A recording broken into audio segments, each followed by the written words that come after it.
Hello guys, welcome back to my YouTube channel. Uyu munsi tugiye kurebera hamwe itandukaniro riri hagati ya subject pronoun and object pronoun.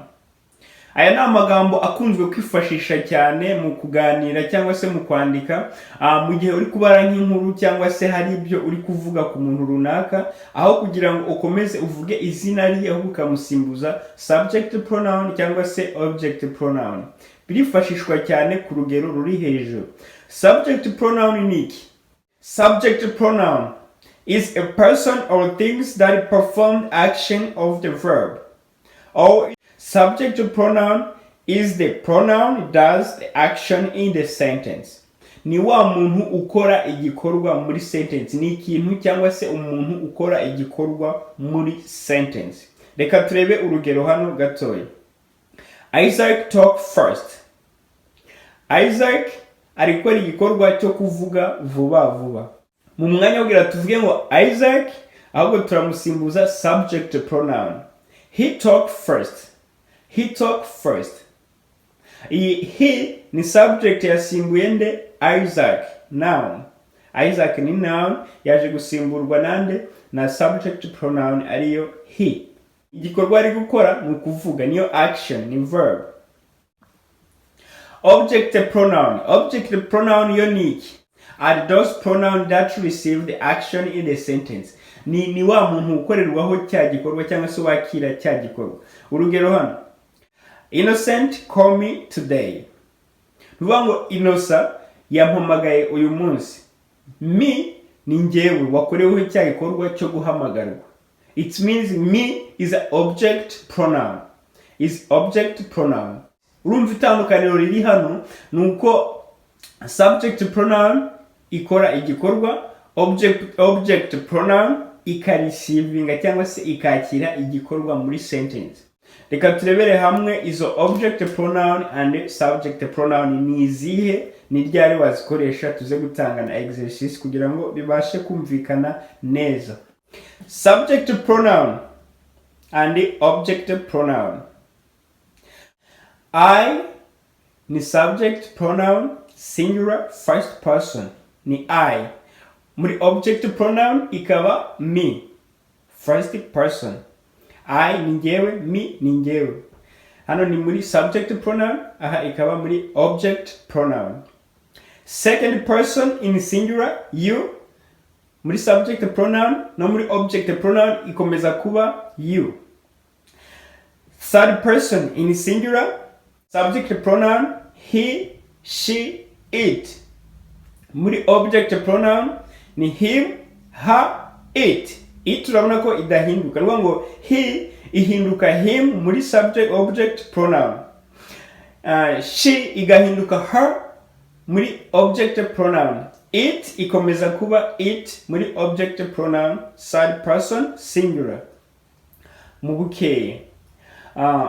Mu bwinshi first person mu bwinshi we ihinduka as muri object pronoun. Subject pronoun first person ni plural ni we.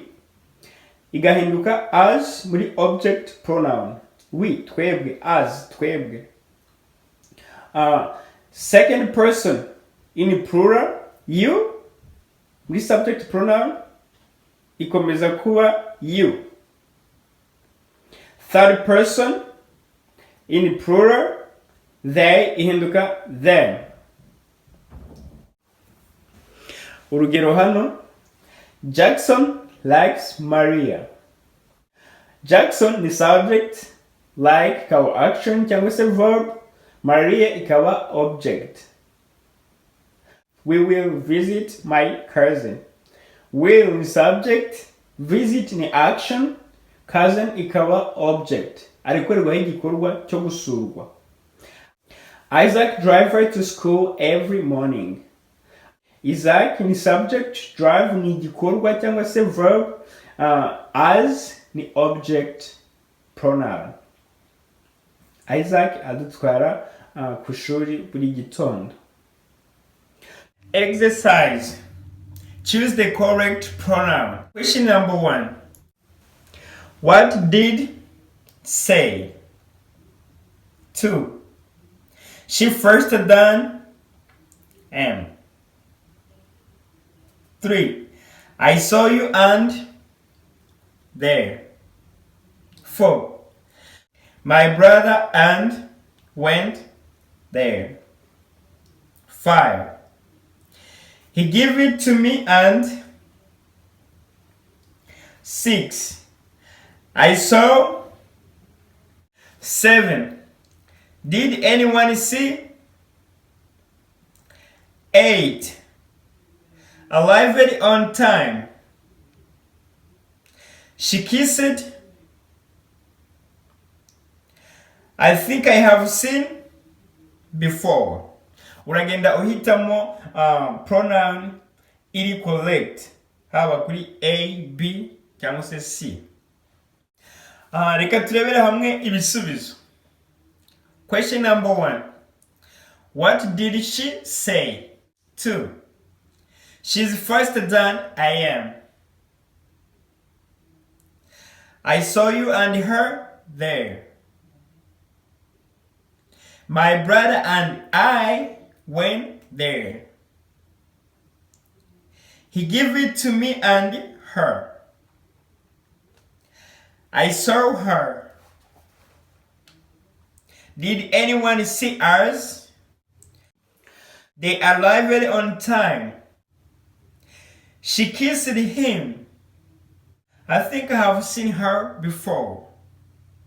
Guys, urumva ko ukoresha object pronoun and subject pronoun ari ibintu byoroshye, ni ibintu dukoresha cyane mu buzima bwa buri munsi iyo turi kuganira mu gihe tudakeneye ko ya mazina cyangwa se hari bimwe tugenda dusubira mu bwo bigasimbuzwa subject and object pronoun. Ni amagambo akunzwe gukoresha cyane, uzakunda guhura nayo cyangwa se uyumve kenshi cyane gashoboka cyangwa se uyakoreshe kenshi cyane gashoboka. Icyo nifuza kumenya kuri ibi nuko subject pronoun ni wa muntu ukora igikorwa muri sentence, object pronoun akari wa muntu receiving cyangwa se ukorerwaho cya gikorwa muri sentence. Twagiye dutanga ingero, nizere ko noneho ugiye kumenya gutandukanya subject pronoun and object pronoun. Thank you so much, guys. I hope you enjoyed the video. Make sure to subscribe, put comment in section down below, share, like. Ciao, ciao.